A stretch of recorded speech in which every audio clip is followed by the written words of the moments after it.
La création d'un RER est forcément un projet de long terme, mais comment s'y prendre?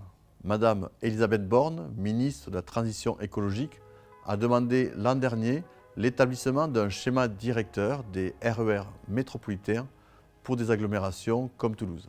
Un consensus régional commence à émerger pour la création d'un RER toulousain avec la région comme chef de file, et c'est très positif. Mais le risque serait de se précipiter en se limitant dans l'ambition ou en retombant dans la maladie du grand projet toujours repoussé.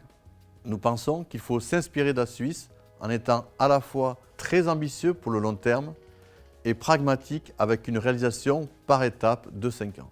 Qu'est-ce que cela veut dire être très ambitieux? C'est passer de 30 000 à 300 000 voyageurs par jour d'ici 2040, avec une desserte tous les quarts d'heure de toutes les gares et de nombreuses lignes traversantes pour aller de part et d'autre de l'agglomération rapidement. Rallumons l'étoile a esquissé ce que pourrait être un tel réseau. Ce n'est pas forcément la solution, mais cela permet de montrer le niveau d'ambition qui nous semble nécessaire. Mais il faut être aussi pragmatique avec une réalisation par étapes.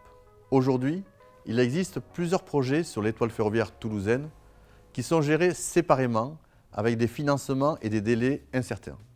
Il nous paraît au contraire essentiel de définir une étape globale pour 2026 au financement et à la faisabilité garantie pour assurer de nouvelles améliorations pour les habitants et les entreprises de l'agglomération. En résumé, pour préparer l'avenir, soyons ambitieux et pragmatiques.